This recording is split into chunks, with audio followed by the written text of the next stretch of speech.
जय हिंद। इस क्लास में हम लोग क्लास 12 का एक पोएट्री पढ़ेंगे जो काफ़ी इम्पोर्टेंट है और काफ़ी मज़ेदार भी है, जिसका नाम है एन एपिटाफ, जिसको किसके द्वारा लिखा गया है? वाल्टर डिला मारे के द्वारा। किनके द्वारा? वाल्टर डिला मारे के द्वारा ये पोएट्री लिखी गई है जो काफ़ी मज़ेदार है। सबसे पहले आप समझिए एपिटाफ किसे कहते हैं। साउथ का फिल्म आप देखे होंगे, जब साउथ का नहीं, हॉलीवुड का पिक्चर आप देखे होंगे। उसमें क्या होता है, जब कोई मरता है तो आप उसको देखे होंगे कि एक कॉफिन क्या होता है, बक्सा होता है। वो लोग बक्से में क्या करता है, बॉडी को लेटाता है और ले जा करके दफनाता है। और उसके जस्ट पीछे आप देखे होंगे कि क्या होता है, एक पत्थर का क्या होता है, माने सिरहाना तकिया जिधर सर होता है ना, उधर आप देखे होंगे कि ऐसे एक पत्थर का बनाया जाता है। उस पत्थर पर क्या किया जाता है, मृतक का नाम लिखा जाता है, कब मरा है, क्या क्या जो भी है उसके बारे में कुछ डिटेल्स लिखा जाता है। देख रहे हैं ना, देखिए कोई मरा हुआ है, ये बेचारा जो है इसके पैताने बैठ के, इधर पैरवा है, उधर बैठ के क्या कर रहा है, रो रहा है, गिड़गिड़ा रहा है। देखिए ये है, इसी को बोलते हैं क्या चीज़, एपिटाफ, है ना। तो आज हम लोग इसी के बारे में पढ़ने वाले हैं, एपिटाफ के बारे में, जो काफ़ी मज़ेदार चैप्टर है। इसको आप ध्यान से सुनिए, ठीक है। तो सबसे पहले हम लोग वाल्टर डिला मारे के बारे में हम लोग कुछ जानने का प्रयास करते हैं। इनका लाइफ स्पेन जो है, देखिए यहाँ पे इनका लाइफ स्पेन जो है कब से कब तक का है। 1873 में पैदा होते हैं और 1956 में क्या हो जाती है, इनकी मृत्यु हो जाती है।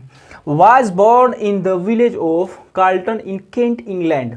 अब देखिए, इंग्लैंड एक देश है और इंग्लैंड में क्या है, एक प्रदेश है। इस प्रदेश में एक जगह है, शहर है। उस शहर के गांव में क्या होते हैं, ये पैदा होते हैं। कौन? वाल्टर डिला मारे।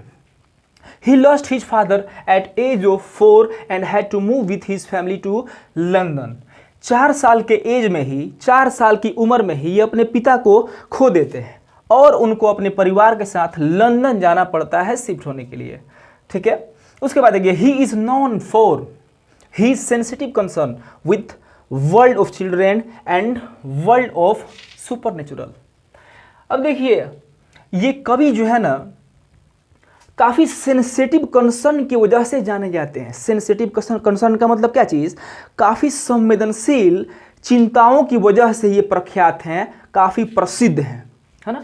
अब इनकी चिंता किनके प्रति है भाई, तो ये जो है दुनिया के जो बच्चे हैं उनके प्रति काफ़ी संवेदनशील ये चिंताओं को क्या करते हैं, व्यक्त करते हैं। संवेदनशील चिंता का मतलब कौन चीज़, आप पहले इसको समझ लीजिए। हम लोग देसी भाषा में क्या कहते हैं, देखिए गांव से, हाँ आपको एक बता रहे हैं। देखिए पिक्चर पुरानका पहले फिल्म पिक्चर होता था, विलन आता था। विलन आने के बाद से गांव मोहल्ला में अनाज लेगा, क्या क्या लेगा, तोड़ फोड़ करेगा, किसी का मर्डर कर देगा, सरेआम गर्दन काट देगा, छुरा घोंप के पार से ऊपर निकाल देगा। आप देखते हैं ना। लेकिन सारा इधर किनारे किनारे लोगों का भीड़ लगा रहता था, जमावड़ा लगा रहता था, कोई कुछ नहीं बोलता था। वो बोलने वाला होता कौन था, तो हीरोइन, हीरो का मातारी, अच्छा हीरो का बाप आना तो हीरोआ, यही लोग बोलने वाला होता था। कहने का मतलब यही लोग होता है सेंसिटिव लोग। अब बाकी सब तो क्या होता है, सब जिंदा लाश होता है, सब अरिया किनारे किनारे खड़ा रहता है, कुछ नहीं बोलता है, सब वो सेंसिटिव नहीं होता है सब, ठीक है ना। तो वैसे लोग जो समाज में हो रहे किसी क्रियाकलाप या असामाजिक तत्व होता है, असामाजिक घटनाएं होती हैं, उसके प्रति लोग क्या करता है, अपनी चिंताओं को व्यक्त करता है, कुछ कहता है, लोगों को अवेयर करता है, जागरूक करता है। वैसे ही लोगों को क्या बोला जाता है, सेंसिटिव कहा जाता है। तो यह बहुत सेंसिटिव व्यक्ति थे, बहुत सेंसिटिव व्यक्ति थे। इनकी जो कंसर्न का मतलब होता है बाबू चिंता। यह चिंता किनके प्रति व्यक्त करते थे, तो इस दुनिया के जो बच्चे हैं ना उनके प्रति ये बड़ा चिंता व्यक्त करते थे। और इस दुनिया में सुपर नेचुरल चीज़ों के बारे में भी बड़ी चिंता व्यक्त करते थे। सुपर नेचुरल चीज़ का मतलब क्या होता है, इसको बोला जाता है अलौकिक। अलौकिक का मतलब जो इस दुनिया का हो ही नहीं, इस दुनिया का हो ही नहीं, वास्तव में इस दुनिया का हो नहीं है, उसके बारे में हम लोग सोचते हैं और उसके प्रति चिंता व्यक्त करते हैं। तो उसको क्या बोला जाता है जी, उसको बोला जाता है अलौकिक, जिसको अद्भुत हम लोग अपने नहीं कहते हैं, अद्भुत चीज़ों के बारे में क्या करना, सोचना, चिंता व्यक्त करना, है ना।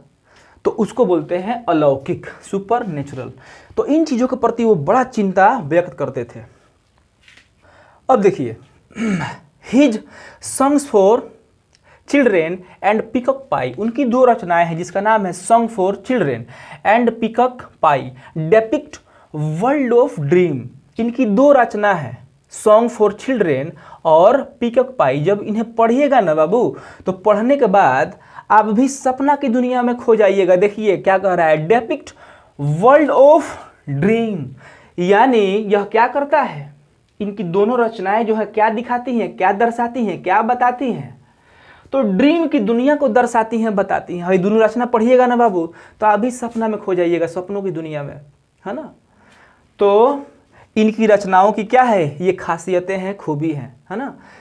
तो इसे आप पढ़िएगा तो ड्रीम की दुनिया में आप खो जाइएगा, ठीक है ना। ये सबूत है उनकी रचना का, है ना, कि किस तरह से रचना किया करते थे। ये सब है अलौकिक चीज़ है, यही है क्या चीज़, अलौकिक चीज़ है, जो वास्तव में है नहीं, और उसके प्रति कवि क्या करता है, सोचता है, चिंता करता है, और उन चीज़ों को क्या करता है, अपनी रचना में लिख डालता है। तो ये होती है शक्ति किनकी, कवि की। अब यहाँ पे देखिए, but even this song there is a note of melancholy, the poet make us aware of the inhuman condition of modern life. देखिए, लेकिन जिस रचना को हम लोग पढ़ने जा रहे हैं, एन एपिटाफ, एपिटाफ में जो ये गीत लिखा गया है, जो ये रचना करी गई है, इसमें हम लोग पढ़ेंगे तो क्या मिलेगा। देखिए, but even in this songs there is an note of melancholy, कहने का मतलब इसमें एक सुर है, दुखों का क्या है, सुर है, एक पीड़ा का इसमें क्या है, सुर है। नोट का मतलब, अब नोट नंबरी मत समझ लीजिएगा, ठीक है ना। इन नोट का मतलब होता है सुर। तो इसमें क्या है, एक दुखों का सुर है जो कष्टदायी है, पीड़ादायक है ना जी। Note of melancholy, the poet make us aware of the inhuman condition of modern life. और कवि क्या करता है, हमें जागरूक करता है इनह्यूमन कंडीशन का, inhuman condition of modern life. Modern life का जो हमारा इनह्यूमन कंडीशन है ना। इनह्यूमन कंडीशन का मतलब कौन सी, आज हम लोग का जो कंडीशन चल रहा है इंसानों का, ये ह्यूमन कंडीशन सही है, तो हम बिल्कुल इनह्यूमन कंडीशन को हम लोग क्या कर चुके हैं, प्राप्त कर चुके हैं। यानी उस दशा में हम लोग पहुंच गए हैं, उस स्थिति में पहुंच गए हैं जिस स्थिति में एक मानव को नहीं होना चाहिए। देखिए, आज क्या क्या हो जाता है, पैसे के लिए जान मारा जाता है, क्या किया जाता है। आज हमारे अंदर ह्यूमैनिटी नहीं, इनह्यूमैनिटी क्या हो रही है, डेवलप हो रही है।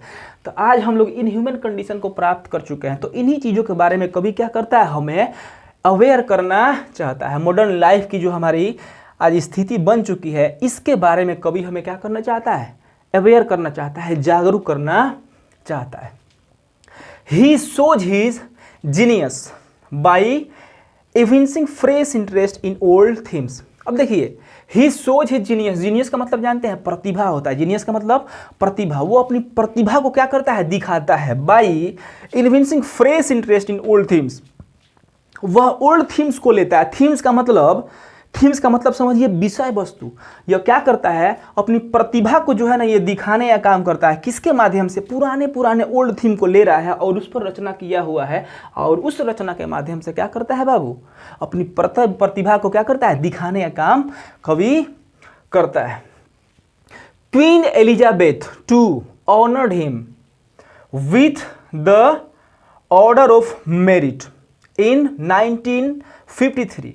अब देखिए, क्वीन रानी एलिजाबेथ, रानी इंग्लैंड की रानी जो है क्वीन एलिजाबेथ टू, इन्होंने क्या किया था, सम्मानित किया था इस कवि को। किसके द्वारा भाई, किस चीज़ के द्वारा, क्या चीज़ दे करके, तो एक उन्होंने अवार्ड दिया था जिसका नाम होता है क्या चीज़, order of merit. Order of merit ये एक तरह का अवार्ड होता है बाबू, और यह अवार्ड जो है ना इनको दिया गया था। असल में ये अवार्ड किनको दिया जाता है, तो जो रचनाकार लोग होते हैं, जो कवि लोग होते हैं, उन्हीं लोगों को क्या किया जाता है, यह अवार्ड दिया जाता है। तो इस अवार्ड से क्या किया गया था, इनको सम्मानित किया गया था। कब, 1953 में, 1953 में इनको सम्मानित किया गया था। अब हम लोग इस रचना को पढ़ ले, एन एपिटाफ को। चलिए, बिल्कुल डीपली आप इसको सुनिएगा, काफ़ी डीपली जो है ना आप इसको क्या करिएगा, इसमें मतलब समझने का प्रयास करिए काफ़ी डीपली। देखिए, here lie a most beautiful lady, here lies a most beautiful lady, कहने का मतलब है यहाँ पर एक बहुत खूबसूरत लेडी पड़ी हुई है। यहाँ पर एक बहुत खूबसूरत क्या है, एक महिला पड़ी हुई है। कौन कह रहा है बाबू, कवि कह रहा है ना। Here lies a most beautiful lady, मतलब यहाँ पे एक बहुत ही ज़्यादा खूबसूरत क्या है, एक महिला पड़ी हुई है। Light of step and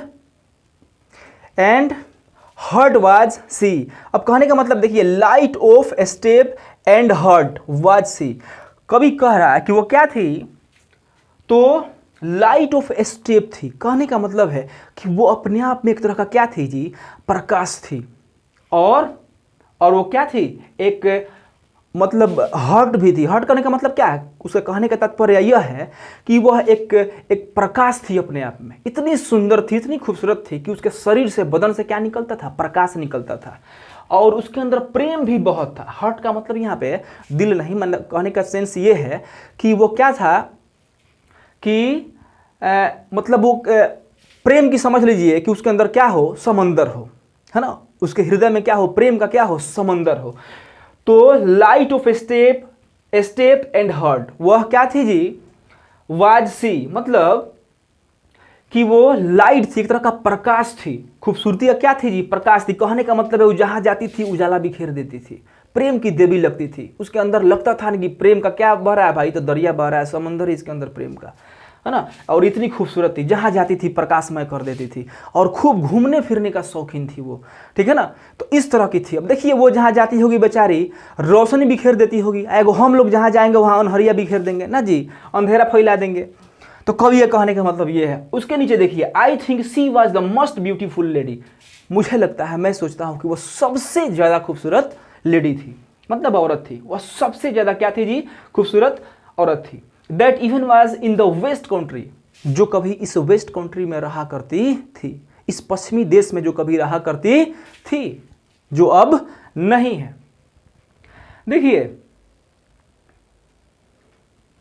but beauty वेनिसेस, अब कभी कहता है कि लेकिन ब्यूटी क्या होता है जी, खूबसूरती क्या होता है, वो एक ना एक दिन क्या हो जाता है, गायब हो जाता है, धीरे धीरे वेनिस होता है, हो जाता है, मतलब धीरे धीरे वो खत्म होने लगता है।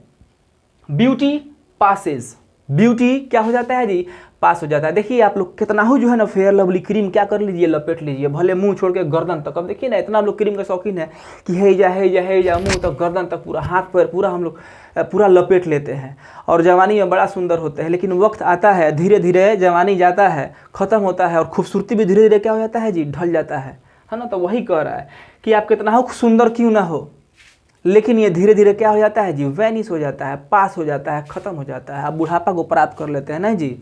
उसके बाद देखिए, बट ब्यूटी वेनिसेस, ब्यूटी पासेस, है ना। तो ये गायब हो जाता है ब्यूटी, और ब्यूटी क्या होता है जी, पास हो जाता है, धीरे धीरे समय के अनुसार सब कुछ खत्म हो जाता है। उसके बाद देखिए, however rare it be, कह रहा है कि यह कितना हो रेयर क्यों ना हो, कोई खूबसूरत है, मान के चलिए खूब खूबसूरत है, बहुत ज़्यादा खूबसूरत है, उसका जैसा कोई है ही नहीं है, एकदम रेयर है दुनिया। रेयर करने का मतलब क्या चीज़, दुर्लभ। दुर्लभ का मतलब कौन सी, कि उसके जैसा कोई है ही नहीं है, इकलौता है सुंदर, एकदम सुंदरता का समझ लीजिए गोडाउन है, एकदम होलसेल है। तो कहने का मतलब कितना हो सुंदर है, तो क्या हो गया, आप बूढ़ा नहीं होइएगा, आपकी ब्यूटी नहीं जाएगी। तो वही कभी कहना चाहता है कि आप कितना हो सुंदर क्या है नहीं हो जाए, भले होलसेल का है ना हो जाए आप सुंदरता का, लेकिन आपकी सुंदरता क्या होती है, धीरे धीरे खत्म हो जाती है। And when I crumble who will remember, अब कह रहा है कि लेकिन जब मैं टूट जाऊंगा, बिखर जाऊंगा, कहने का मतलब है कि जिस दिन मैं मर जाऊंगा, इसे कौन याद करेगा, इस लेडिया को, जिस बेचारी को क्या कर रहा है, देखिए ना बैठ के कैसे रो रहा है, पोटा भावा भावा। कहने का मतलब है कि जिस दिन हई बेचारा मर गया, इसको कौन याद करेगा। तो वही कह रहा है कि लेकिन जिस दिन मैं मर जाऊं, खत्म हो जाऊं, उस दिन इसे कौन याद करेगा। This lady of the West Country, जो ये लेडी कहाँ की है, वेस्ट कंट्री के है, इसको कौन याद करेगा मेरे मरने के बाद, कभी जो है ना ये कहना चाहता है। तो देखिए, उम्मीद करता हूँ कि बिल्कुल ये आपको चैप्टर समझ में आ गया होगा। ये तरह है कितना है, 7 लाइनों की क्या है ये कविता है। कविता आपका बिल्कुल ये जो है ख़त्म हो गया, और बिल्कुल उम्मीद कर रहा हूँ कि बिल्कुल ये चीज़ आपको स्पष्ट हो चुका होगा। कहीं पे दिक्कत वगैरह हो तो आप कमेंट जरूर करिएगा। वीडियो अगर अच्छा लगा हो तो आप लाइक करिएगा, चैनल को सब्सक्राइब भी कर दीजिएगा, शेयर भी करिए, ताकि बाकी बच्चों को भी जो है पढ़ने का मौका मिले। ठीक है, तो आज के लिए इतना ही, फिर हम लोग अगले क्लास में किसी और वीडियो को लेकर के आते हैं, किसी और चैप्टर पे हम लोग बातचीत करेंगे अगले क्लास में। तब तक के लिए आज के लिए बस इतना ही। जय हिंद।